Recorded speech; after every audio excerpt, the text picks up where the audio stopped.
Liquidity trap. Before understanding the meaning of a liquidity trap, let's understand a meaning of recession and consequences of a recession. Recession के क्या consequences होते हैं? सबसे पहले यहाँ देखते हैं कि employment and output fall during the recession. यहाँ पे दो इंपॉर्टेंट इसके consequences है। फर्स्ट ये आ गया आपके पास एम्प्लॉयमेंट अपॉर्चुनिटी फॉल हो जाता है और आउटपुट भी फॉल हो जाता है। जब एम्प्लॉयमेंट अपॉर्चुनिटीज और आउटपुट फॉल होता है तो गवर्नमेंट का रिस्पॉन्सिबिलिटीज हो जाता है कि इन दोनों को फिर से रिस्टोर करना है, आउटपुट को इंक्रीज करना है, एम्प्लॉयमेंट अपॉर्चुनिटीज को इंक्रीज करना है। तो गवर्नमेंट के पास डिफरेंट पॉलिसी मेजर्स होते हैं। तो इन पॉलिसी मेजर्स में आ जाता है जैसे मॉनेटरी पॉलिसी, फिस्कल पॉलिसी। तो यहाँ सबसे पहले हम डिस्कस करेंगे कि मॉनेटरी पॉलिसी ये operated through the central bank. Central bank operate करता है मॉनेटरी पॉलिसी को। अभी हम देखते हैं कि किस तरह से जब रिसेशन हो रहा है, हमारे पास एम्प्लॉयमेंट अपॉर्चुनिटीज डाउन जा रहा है, आउटपुट डाउन जा रहा है, तो मॉनेटरी पॉलिसी को आप कैसे यूज करोगे, एम्प्लॉयमेंट भी बढ़ जाए, आपका आउटपुट भी बढ़ जाए। तो सबसे पहले मॉनेटरी अथॉरिटी जो होता है, सेंट्रल बैंक जो होता है किसी भी कंट्री का, वो इसको ऑपरेट करेगा। तो सेंट्रल बैंक सबसे पहले क्या करता है, मनी सप्लाई को इंक्रीज कर देता है। जब मार्केट में मनी सप्लाई इंक्रीज हो जाएगा तो क्या होगा, रेट ऑफ इंटरेस्ट कम हो जाएगा। तो अभी हल्का सा डायग्राम के थ्रू समझते हैं कि किस तरह से जब मनी सप्लाई इंक्रीज हो जाता है तो रेट ऑफ इंटरेस्ट कम हो जाता है। ये यहाँ पे मनी डिमांड है, ये रेट ऑफ इंटरेस्ट है। तो ये कर्व जो है डिमांड का, डिमांड फॉर मनी, एंड जहाँ पे भी इंटरसेक्शन होता है दोनों का, सप्लाई एंड डिमांड का, ये सप्लाई है S1 जो सेंट्रल बैंक फिक्स करता है। तो रेट ऑफ इंटरेस्ट यहाँ पे I1 है। जब सप्लाई का राइट की तरफ शिफ्ट हो रहा है यहाँ पे, तो ये नया S2 हो गया। मान लो इकोनॉमी में रिसेशन आ गया या किस तरह का स्लो डाउन आ गया, तो सेंट्रल बैंक क्या करता है, मनी सप्लाई को इंक्रीज कर देता है। मनी सप्लाई इंक्रीज हो गई तो हमारे पास फिर रेट ऑफ इंटरेस्ट कम हो। तो इस तरह से तो अभी आगे देखेंगे कि जब रेट ऑफ इंटरेस्ट हमारे पास कम हो जाता है, ये रेट ऑफ इंटरेस्ट कम हो गया तो हमारे पास कॉस्ट ऑफ कैपिटल भी कम हो जाता है। अब कॉस्ट ऑफ कैपिटल क्या होता है कि जितने भी इन्वेस्टर्स जो होते हैं, इन्वेस्टर्स जो मार्केट में है, इन्वेस्टर्स क्या करते हैं कि मार्केट से बोरो मनी करते हैं और उसे डिफरेंट इकोनॉमिक एक्टिविटीज में इन्वेस्ट कर देते हैं मनी को। तो मार्केट से जो बोरो कर रहे हैं तो उनके लिए काइंड ऑफ कॉस्ट ही हो गया रेट ऑफ इंटरेस्ट। तो जब रेट ऑफ इंटरेस्ट कम हो रहा है, जब रेट ऑफ इंटरेस्ट फॉल हो गया, कॉस्ट ऑफ कैपिटल कम हो गया। जब कॉस्ट ऑफ कैपिटल भी कम हो गया तो अपने आप इन्वेस्टर ज्यादा इन्वेस्टमेंट करेंगे इकोनॉमी में। जब इन्वेस्टमेंट ज्यादा होगा तो ज्यादा से ज्यादा इकोनॉमिक एक्टिविटीज हो जाएंगी हमारी कंट्री में, जहां पे भी होगा। इकोनॉमिक एक्टिविटीज क्या होता है, जो एक्टिविटीज हमारे जीडीपी को इंक्रीज करने में कंट्रीब्यूट करती है वो सारी इकोनॉमिक एक्टिविटीज होती है। Contribute contribute in GDP, GDP of country. Country अगर जब जब इकोनॉमी में ज्यादा से ज्यादा इकोनॉमिक एक्टिविटीज होगी तो इनका रिजल्ट में क्या होगा, मोर आउटपुट। इकोनॉमिक एक्टिविटीज हो रही है तो आउटपुट तो हो गई। जब आउटपुट हो गया तो आउटपुट को करने के लिए एम्प्लॉयमेंट अपॉर्चुनिटी तो अपने आप इंक्रीज हो गया। तो इस तरह से आपने देखा कि किस तरह से मॉनेटरी पॉलिसी के थ्रू हमने रिसेशन को पूरी तरह से करेक्ट कर लिया।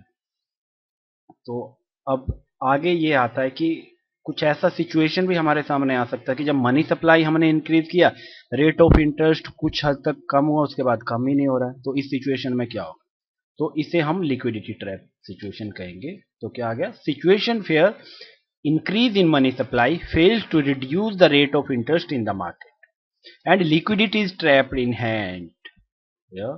इंपॉर्टेंट ये की टर्म्स है, 3 टर्म्स है, इनको माइंड में रखे।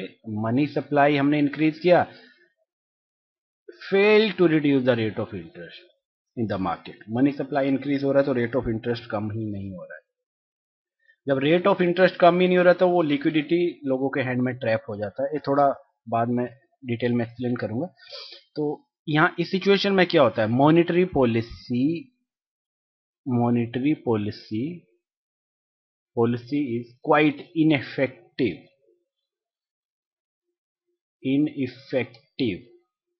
इन सच सिचुएशन।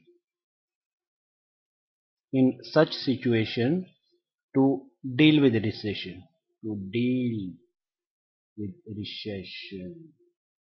दोस्तों इससे क्या हम कंक्लूड करते हैं कि रिसेशन आ गया, लिक्विडिटी ट्रैप का सिचुएशन आ गया, तो मॉनेटरी पॉलिसी काम ही नहीं करेगी। अभी थोड़ा सा डेप्थ में जाते हैं कि क्या रीजन है कि जब मनी सप्लाई को हमें इंक्रीज करना है, रेट ऑफ इंटरेस्ट क्यों कम नहीं हो रहा है। कुछ हद तक तो कम हो रहा है, फिर क्यों नहीं हो रहा है, तो ये आगे देखेंगे हम कि थोड़ा सा इसे डिटेल में अंडरस्टैंड करेंगे। जो इंडिविजुअल का वेल्थ जो होता है उसे हम दो पार्ट में डिवाइड करते हैं, divided into a two parts. तो इसमें सबसे पहले क्या आ गया हमारे पास, मनी कैश आ गया, इसे हम लिक्विडिटी भी बोल देते हैं, लिक्विडिटी बोल देते हैं। और एक पार्ट तो हमारे पास ये मनी आ गया फर्स्ट पार्ट, और सेकंड पार्ट हमारे पास क्या आ गया है, ये बॉन्ड आ गया।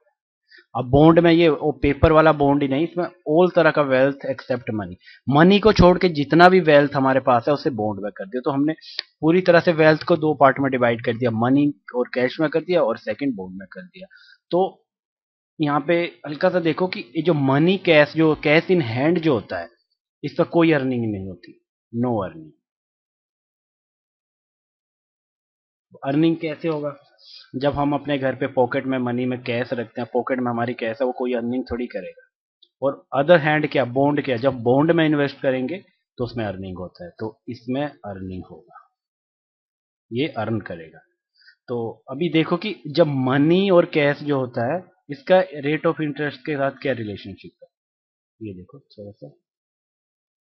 यहाँ पे हमने मनी कर लिया, डिमांड फॉर मनी आ गया, डिमांड फॉर मनी, एंड ये रेट ऑफ इंटरेस्ट आ गया। तो ये हम यहाँ डायग्राम ड्रा करते हैं डियर। तो ये क्या बताता है कि जैसे रेट ऑफ इंटरेस्ट यहाँ पे है, सपोज ये आई1, रेट ऑफ इंटरेस्ट यहाँ पे है, तो हमारे पास डिमांड फॉर मनी M1 है।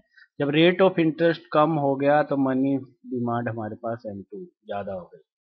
जैसे हम आउट किया, इससे क्या कंक्लूजन ड्रॉ करेंगे कि जब रेट ऑफ इंटरेस्ट ज़्यादा है तो हम कम मनी अपने हाथ कैश में रखेंगे, उसे ज़्यादा इन्वेस्ट करेंगे मार्केट या किसी बैंक में डिपॉजिट कर देंगे। क्योंकि जब रेट ऑफ इंटरेस्ट ज़्यादा है तो सेक्रीफाइस भी ज़्यादा होगा, अपॉर्चुनिटी कॉस्ट, क्योंकि हाथ हम अगर कैश हम हैंड में रखते हैं तो हम वो इंटरेस्ट अर्न ही नहीं कर सकते।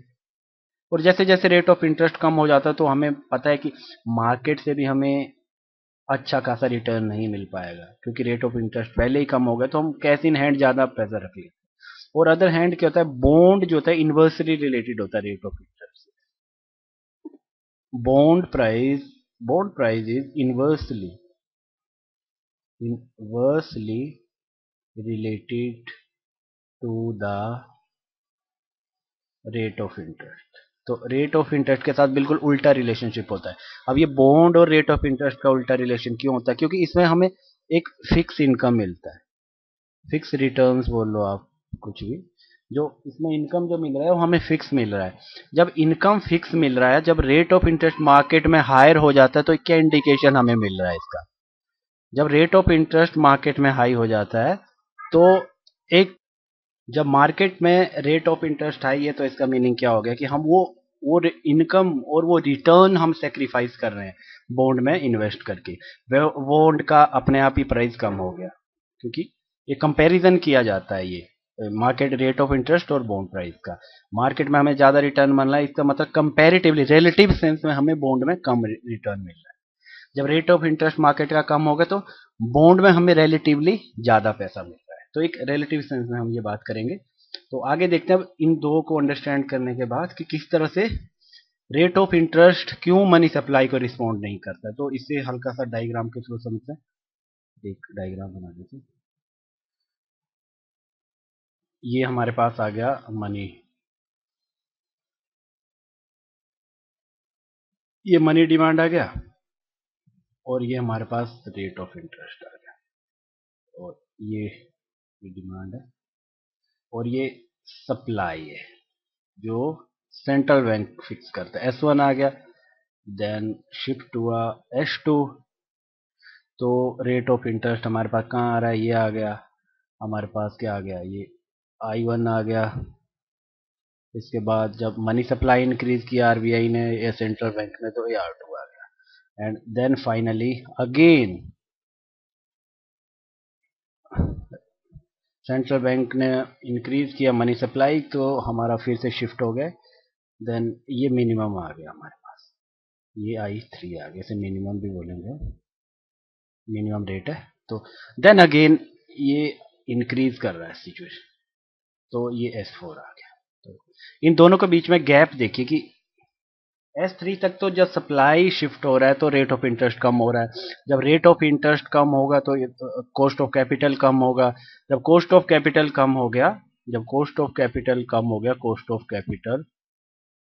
ऑफ कैपिटल कम हो गया, तो हमारे पास इकोनॉमिक एक्टिविटीज आएंगी, इकोनॉमिक एक्टिविटीज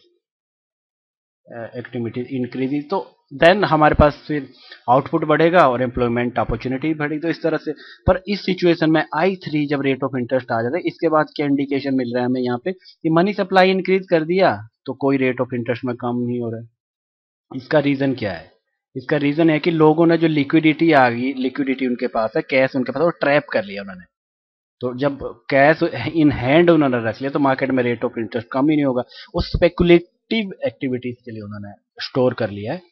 तो लोग क्या करते हैं कि हमेशा फ्यूचर को एंटिसिपेट करते हैं, फ्यूचर के बारे में एक्सपेक्टेशन ड्रॉ करते हैं। तो सपोज मैं मानता हूं कि यहाँ पे जब रेट ऑफ इंटरेस्ट कम है, ये मिनिमम रेट ऑफ इंटरेस्ट है, जब मिनिमम रेट ऑफ इंटरेस्ट हो जाता है तो लोगों को लगता है कि फ्यूचर में रेट ऑफ इंटरेस्ट इंक्रीज होगा।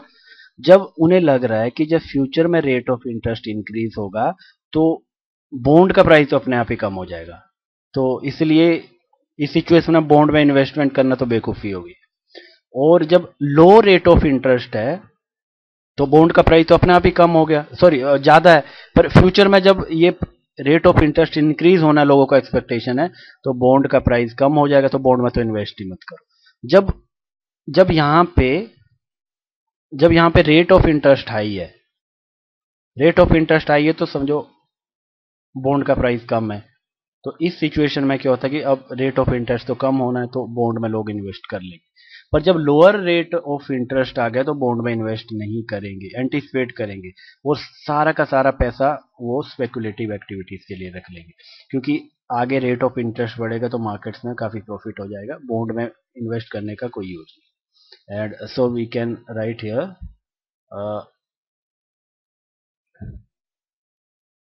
at a lower rate of interest, demand for money is infinite। इस रेट ऑफ इंटरेस्ट पे कितना भी हम मनी सप्लाई इंक्रीज करें लोग उसे ट्रैप कर लेंगे, लिक्विड फॉर्म में ट्रैप कर लेंगे, और ये हमारे पास लिक्विडिटी ट्रैप का बन जाता है। तो रेट ऑफ इंटरेस्ट कम नहीं होगा, इकोनॉमिक एक्टिविटीज नहीं होगी, इकोनॉमिक एक्टिविटीज नहीं होगी तो आउटपुट नहीं बढ़ेगा, तो फिर एम्प्लॉयमेंट भी नहीं बढ़ेगा। तो इस सिचुएशन में मॉनेटरी पॉलिसी पूरी तरह से फेल हो गया, इनएफेक्टिव हो गया पूरी तरह से इसमें। और ये मैक्सिमम रेट बता रहा है यहाँ पे, मैक्सिमम रेट पे क्या होगा कि हमारे पास डिमांड फॉर मनी जीरो हो जाएगा, हम पूरा मार्केट में इन्वेस्ट करेंगे। ये मिनिमम रेट क्या हो गया, हम मार्केट में कुछ इन्वेस्ट नहीं करेंगे, हाथ में रख लेंगे सारा। तो इसे क्या बोलते हैं, ये यहाँ पे लिक्विडिटी ट्रैप का सिचुएशन आ जाता है, पूरा लिक्विडिटी और कैश जो है लोगों ने अपने हैंड में होल्ड कर लिया, क्योंकि जब रेट ऑफ इंटरेस्ट इतना कम आ गया है या इतना आ गया है या क्लोज टू जीरो आ गया है तो लोगों को पता है कि मार्केट में इन्वेस्ट करने से कोई फायदा नहीं, कि अपॉर्चुनिटी कॉस्ट बहुत ही कम हो गया है। उन्हें पता है फ्यूचर में इंटरेस्ट बढ़ जाएगा तो हम फ्यूचर में अर्निंग है इसको रिकवर कर लेंगे पूरी तरह से। तो ये लिक्विडिटी ट्रैप का सिचुएशन आ गया है, ये पूरे से लिक्विडिटी ट्रैप।